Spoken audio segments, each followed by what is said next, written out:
2025년 7월 27일 새벽, 중국 남서부 구이저우성에서는 인류 역사상 유례없는 대재앙이 벌어졌습니다. 단 10초 만에 3개의 초대형 댐이 연쇄적으로 붕괴되었고, 광대한 지역이 순식간에 거대한 물폭탄에 휩쓸려 사라졌습니다. 이 재앙은 단순한 자연재해가 아니라 수십 년간 축적된 인재와 정치적 오판, 기술적 오만이 불러온 최악의 참사로 평가되고 있습니다. 이날 오전 2시 47분, 구이저우성 중심부에 위치한 룽수이 댐이 붕괴되었다는 첫 보도가 나왔습니다. 그러나 그로부터 불과 3분 뒤, 인근의 바이산 댐과 더 남쪽의 루오탄 댐 역시 연달아 무너졌습니다. 이 세 댐은 모두 수천억 위안이 투입된 국가 전략급 대형 수력발전소로 중국 정부는 그간 이들 댐을 국가 에너지 안보의 기둥이라 자랑해왔습니다. 그러나 결국 이들 댐은 중국을 지탱하던 기둥이 아니라 국민을 파괴하는 무기가 되었습니다. 이번 붕괴는 폭우로 인한 단순한 수위 초과가 아닌 댐 구조 자체의 근본적인 결함에서 비롯된 것으로 보입니다. 중국 내 비공식 기술 보고서에 따르면 지난 3년간 구이저우 일대의 댐들은 지속적인 침하 현상과 균열을 보였으며 올해 초에도 댐 내부 철근 부식과 콘크리트 부스러짐에 대한 경고가 반복적으로 제기되었다고 합니다. 하지만 당국은 이를 서방 언론의 왜곡이라며 묵살하였고 언론 통제를 통해 관련 보도를 차단하였습니다. 재난은 전혀 대비되지 않은 상태에서 갑자기 터졌습니다.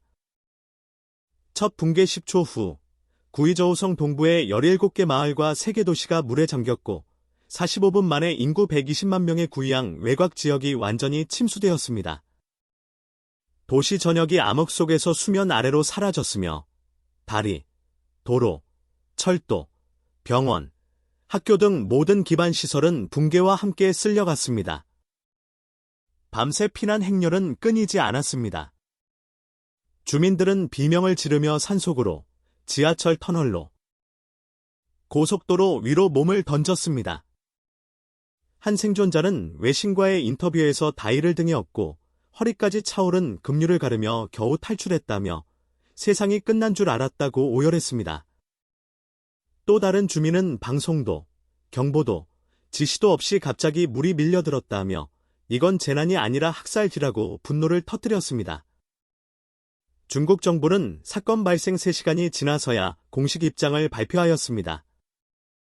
국무원은 예상치 못한 기후변화로 인한 비정상적인 강수를 원인으로 들며 피해를 최소화하기 위해 최선을 다하고 있다고 밝혔습니다.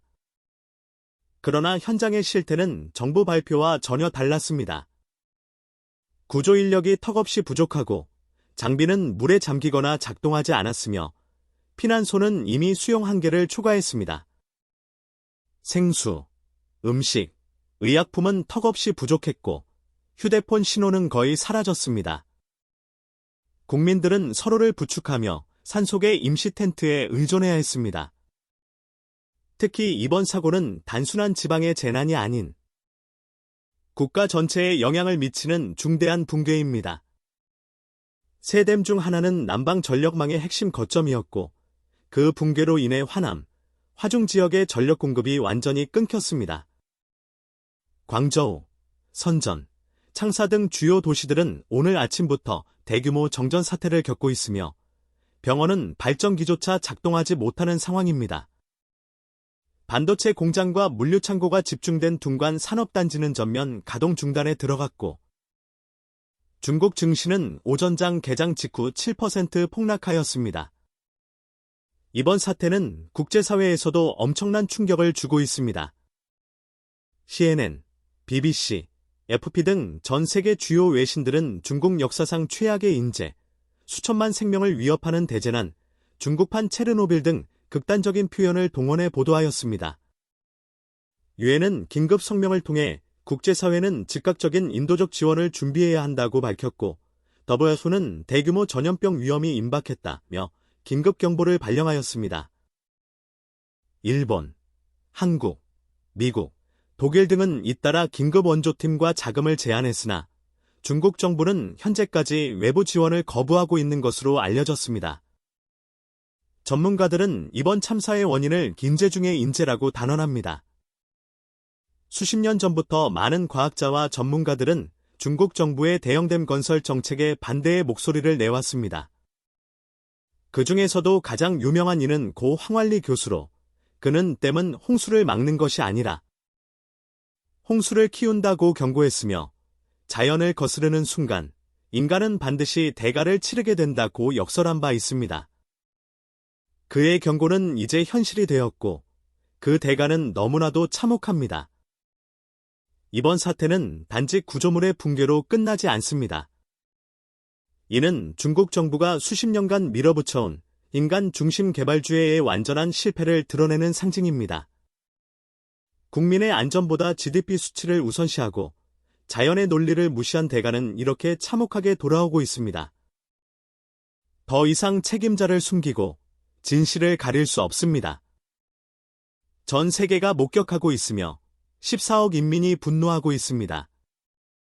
중국 최대의 인터넷 커뮤니티인 바이두, 웨이보 등에서는 현재 정부는 진실을 말하라, 더 이상 거짓말하지 마라, 우리는 실험용 쥐가 아니다 라는 해시태그가 트렌드를 점령하고 있으며 삭제와 검열이 속수무책으로 당하고 있습니다. 시민들은 부편을 통해 국제 커뮤니티의 구조를 요청하고 있으며 베이징, 상하이, 광저우 등에서는 소규모 촛불 시위가 확산되고 있습니다. 현재까지 공식 발표된 사망자는 763명, 실종자는 3,700명에 달하며 실제 피해 규모는 이보다 수십 배에 달할 것으로 추정됩니다. 수백만 명의 이재민은 오늘도 잠 못 드는 밤을 보내고 있습니다. 수온은 낮에도 섭씨 39도를 넘나들고 위생 환경은 최악이며 전염병의 위험은 분 단위로 증가하고 있습니다. 이번 붕괴는 단지 구의조우성의 비극이 아닙니다. 이는 중국의 국채를 뒤흔드는 파국이자 세계가 지켜보는 새로운 질서의 전환점입니다. 댐은 무너졌지만 국민들의 분노는 아직 무너지지 않았습니다. 대자연은 다시 한번 인간의 오만을 심판했고 그 결과는 너무나 처절합니다. 이제 남은 질문은 단 하나입니다. 누가 이 참사의 책임을 질 것입니까? 우리는 답을 기다립니다. 아니, 전 세계가 지금 중국에게 그 답을 요구하고 있습니다. 왜 수많은 과학자의 경고가 묵살되었는가? 왜 내부 보고서와 균열 사진이 외부로 유출되면 국익을 해치는 일로 여겨졌는가? 왜 모든 시스템은 예측된 위험을 피하기보다 침묵과 은폐로 일관했는가? 그 대가는 지금 이 순간에도 생명을 잃어가고 있는 사람들, 가족을 잃고 통곡하는 부모, 젖먹이 아이를 안고 산속을 떠도는 수천 명의 피난민들이 지불하고 있습니다. 저는 지금 이 기사를 쓰는 손이 떨립니다. 기자로서의 분노 이전에 한 인간으로서, 한 시민으로서 참담함과 슬픔, 절망, 분노를 동시에 느낍니다. 수십 년간 긴가는 자연을 정복할 수 있다는 구호 아래 추진된 대형댐 프로젝트는 그 자체로 이미 시대착오적인 발상이었습니다. 전 세계가 친환경과 분산형 에너지로 전환하고 있을 때 중국은 여전히 20세기의 거대주의를 붙잡고 있었습니다. 그 결과는 지금 눈앞에 펼쳐진 끔찍한 참상입니다. 지금이라도 늦지 않았습니다.